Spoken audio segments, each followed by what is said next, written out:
Hello, இன்னைக்கு நம்ம பண்ண போகிறது சவுத் இந்தியன் மட்டன் பிரியாணி. இதுக்கு தேவையான பொருட்கள் ஃபஸ்ட்டு ஒரு மசாலா அரைச்சிக்கணும். அதுக்கு ஆனியன் வெங்காயம் 2 சின்னதாக இருந்ததுன்னா, பெருசாக இருந்தால் 1 போதும். பூண்டு ஒரு 10 to 15 பல், அதுக்கப்புறம் கொத்தமல்லி இலை ஒரு பஞ்சு, இஞ்சி, அதுக்கப்புறம் பட்டை கிராம்பு, ஒரு டேபிள் ஸ்பூன் சோம்பு. இப்போ இது எல்லாத்தையும் போட்டு அரைச்சி இந்த மாதிரி ஒரு பேஸ்ட் ரெடி பண்ணி வச்சுக்கணும். இஞ்சி பூண்டு எல்லாமே இதில் இருக்குது. அதுக்கப்புறம் வெங்காயம் ஒரு 4, தக்காளி ஒரு 4, சின்னதாக இருந்தால் 4 போட்டுக்கோங்க, பெருசுனா ஒரு 3.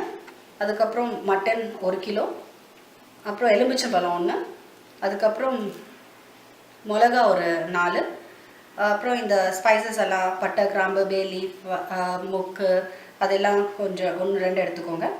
அதுக்கப்புறம் தயிர், புதினா, பாஸ்மதி அரிசி 1 கிலோ, அப்புறம் எண்ணெயும் கீ சும்மா ஒரு 2 ஸ்பூன் போடுறதுக்காக. இது எல்லாத்தையும் தவிர மசாலாவுக்கு உப்பு, மஞ்சள், மிளகா பொடி ஒரு 4 டீஸ்பூன். ஓகே, இப்போ நம்ம எப்படி செய்கிறதுன்னு பார்க்கலாம். ப்ரெஷர் குக்கரில் செய்யலாம். அதுக்கு ஃபஸ்ட்டு கொஞ்சம் எண்ணெய் ஊற்றணும்.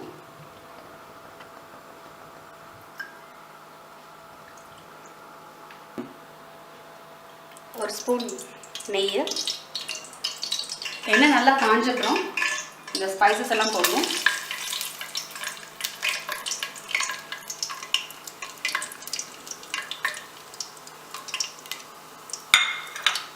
மிளகா,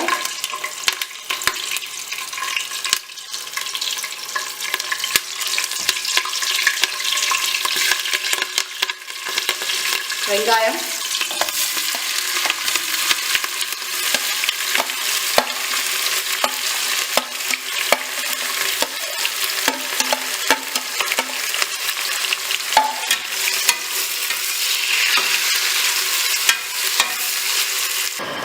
வெங்காயம் நல்லா வதங்கின உடனே இந்த மசாலா அரைச்சி வச்ச அந்த மசாலாவை போடணும்.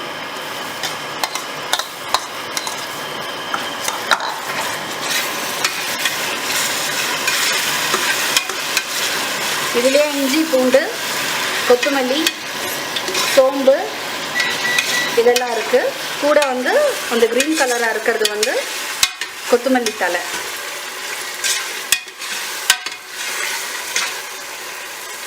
இஞ்சி பூண்டு விழுதோட வாசம் கொஞ்சம் போகணும்.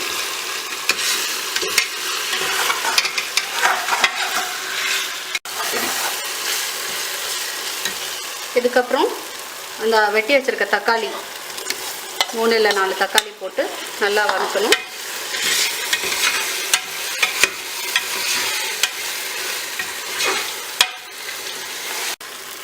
இப்போ கொஞ்சம் மஞ்சத்தூள் போடணும்.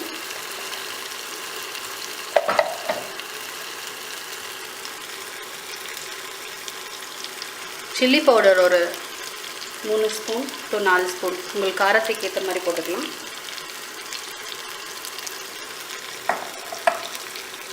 அப்புறம் சால்ட் டு டேஸ்ட்.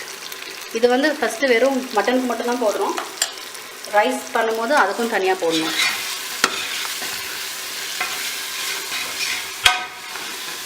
இந்த மட்டன் பீசஸ் எடுத்துடணும்.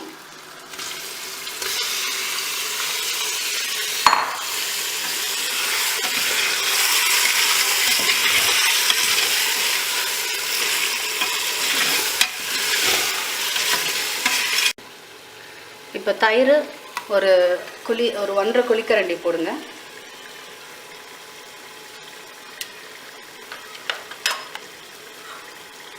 கொஞ்சம் புதினா,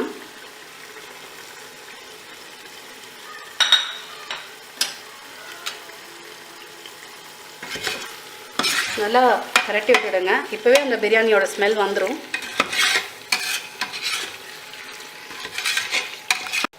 ஒரு 1/2 டம்ளர் தண்ணி ஊற்றி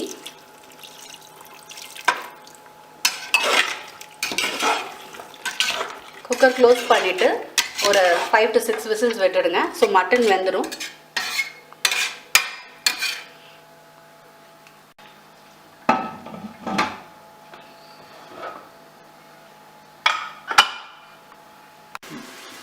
மட்டன் பிரியாணின்றதுனால ஃபஸ்ட்டு மட்டனை கிரேவியாக செஞ்சு எடுத்துகிட்டு அதுக்கப்புறம் தான் நம்ம ரைஸ் போட போகிறோம். அதனால அதை எடுத்ததுக்கப்புறமேல பாஸ்மதியை வந்து ஊரெல்லாம் வைக்க வேண்டாம். ஃபஸ்ட்டு ஒரு வாஷ் பண்ணிவிட்டு அப்படியே எடுத்து போட்டால் போதும். மட்டனுக்கு நம்ம 5 to 6 விசில்ஸ் விடுவோம். அப்புறமேல எடுத்துகிட்டு ரைஸ் போடும்போது அது கலந்து தண்ணி 1:2 தண்ணி ஊற்றிட்டு அந்த கிரேவி கணக்கு பண்ணிக்கணும். கிரேவி சப்போஸ் ஒரு 2 டம்ளர் தண்ணி வந்துச்சுன்னா அதை மைனஸ் பண்ணிவிட்டு மிச்ச தண்ணி ஊற்றணும் டம்ளரில். 1:2 ரேஷியோ. ரைஸ் போட்டுட்டு அதுக்கப்புறமே அது ஒரே ஒரு விசிலோட வெட்டணும். ஏன்னா பாஸ்மதி சீக்கிரம் வெந்துடும். இப்போ 5 விசில்ஸ் கழிச்சு மட்டன் வெந்துடுச்சு நல்லா. இப்போ இதில் பார்த்தீங்கன்னா உங்களுக்கு 3 டம்ளர்ஸ் தண்ணி இருக்கும். இந்த கிரேவியே 3 டம்ளர்ஸ் வந்துடும். அதனால நான் 5 டம்ளர்ஸ் ரைஸ் போட்டிருக்கேன். ஸோ ஒரு 5 டம்ளர்ஸ், ஆக்சுவலாக 5னா நம்மளுக்கு 10 டம்ளர்ஸ் வரணும். ஸோ இதில் 3 இருக்கிறதுனால நான் வந்து 7 டம்ளர் தண்ணி மட்டும் ஊற்றிருக்கேன். ஸோ 1:2 ரேஷியோவில். இப்போ இதை நம்ம இது உள்ளே போட்டு கலர போகிறோம்.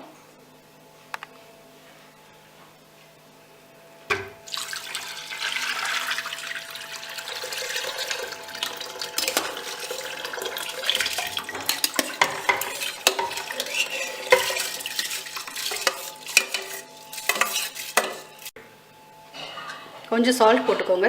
அப்பவே போட்டு சால்ட்டு மட்டனுக்கு, இது ரைஸுக்கு போடணும். ஒரு 1/2 எலும்பிச்சம்பழம் புழிஞ்சிட்டு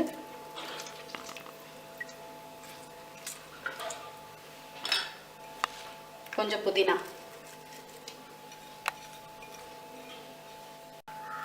நல்லா கலரி குக்கர் மூடி ஒரே ஒரு விசிலுக்கு மட்டும் விட்டு இறக்கிடுங்க. பிரியாணி ரெடி ஆகிடுச்சு. லைட்டாக நெய் ஊற்றி கலரிடுங்க. அவ்வளோதான்.